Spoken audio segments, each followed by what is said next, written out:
Viewers and subscribers, please make sure to subscribe to Saga News TV and give a like and share, because if you don't, you will miss out a lot of news. Shock has engulfed section of Portmore St. Catherine. This after a popular pastor was shot and killed in the municipality on Saturday night. The deceased is Clinton Simit of Mitchell Close in Portmore. He was said to be in his 70s. Simit was a bishop at the Full Truth Church of God in the parish, and also a justice of the peace, JP. Preliminary reports are that about 7:30 p.m. on Saturday, the pastor was at home when he was called outside by an unknown individual. After leaving to go outside, loud explosions were heard. Simit's body was later seen lying on the ground with gunshot wounds. He was transported to the hospital where he was pronounced dead. No motive has yet been established for the killing, but police investigations are ongoing. Several persons have been paying tribute to Simit on social media following news of violent death. Pastor Simit was such a kind and welcoming person, always smiling, always encouraging. What an act. Rest easy, Pastor Simit, a woman wrote on Instagram. This was my childhood pastor. This is so shocking. He was a very humble man of God, a man commented. On Facebook, Simit was also remembered as being humbled, while others said he was undeserved of this vicious death. I'm heartbroken and sad, said a woman on Facebook, as she shared a photograph of Simit. Very sad news. My prayer goes out for the Simit family. On the Full Truth Church of God, may God comfort you in this time of grief. Bishop Simit, wonderful man of God, wrote another bishop on Facebook. I am lost for words. Sending prayers for the Simits at this time. Bishop Clinton Simit, the one who baptized me at Windsor Ice. Oh my God. God knows. We don't know. It's hard to believe. It's really hard for us all. R.I.P. Bishop. Justice will be served, if not by man, surely by God.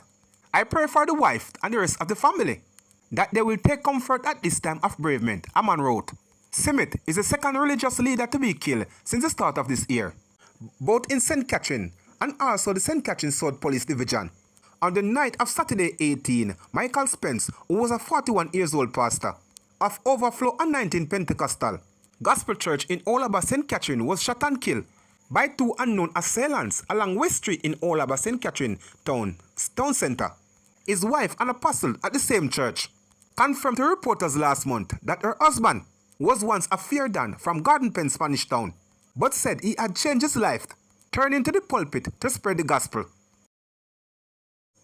A 27-year-old construction worker who has been charged in relation to the murder of 41-year-old pastor Michael Spencer of Dolphin Terrace, Olaba Gladys, St. Catherine, along West Street in Olaba on Saturday, January 18. The accused is Lemar Myers, otherwise called Duppy Maker, of Burke Road in Olaba. Myers have been charged with murder, possession of a prohibited weapon, and unauthorized possession of ammunition, and using a firearm to commit a felony.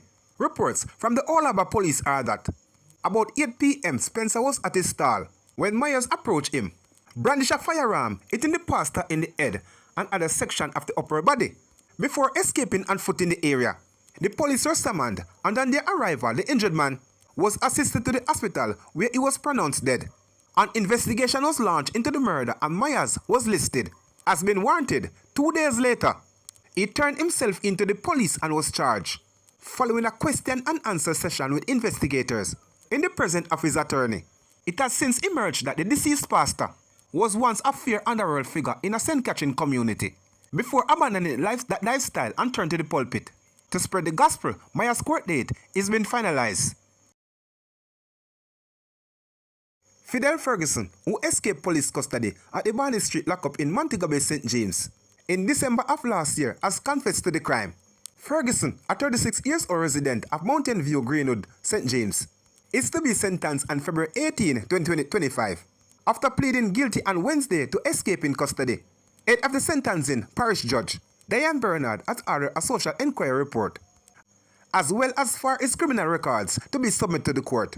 Ferguson was among 5 inmates who escaped from the Barney Street police lockup between the hours of 5 a.m. and 6 a.m. on Saturday, December 14, 2024. Ferguson was nabbed the following day. Considerable Communication Network, CCN, reported that the time that reports from the Montego Bay police were that about 3 a.m. on Sunday, December 15, 2024, law enforcers were summoned by residents of Paisley District in the parish after Ferguson told them that he had been shot by an unknown assailant. On the arrival of the police officers, Ferguson, who was identified as one of the escapees, was seen suffering from a gunshot wound to the leg. He was taken to the hospital where he was treated under police guard. At the time of his escape, Ferguson was charged with larceny of a motor vehicle. The matter is still subject to court proceeding in St. James Parish Court.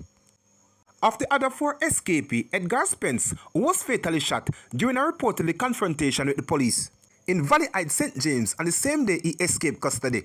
He had been charged with possession of a prohibited weapon, among other crimes. Meanwhile, another escapee, 22 years old, Tyrese Brown, of Alberton, Trelawney, was fatally shot by the police after attacking them with a machete in the User Spring area of Trelawney on December 19.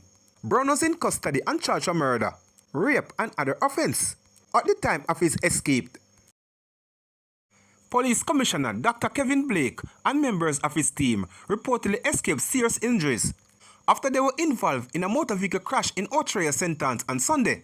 According to initial reports, a driver of a Toyota Fielder motor car attempted to overtake a line of traffic and collided with the vehicle transporting Blake.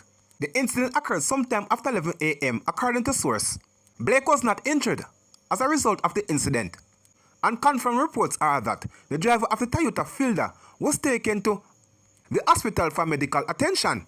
Blake, who was appointed Commissioner of Police in March of 2024, has been instrumental in leading the Jamaica Constabulary Force JCF efforts to reduce crime, improve police safety, and drive down vehicular carnage on the nation roads.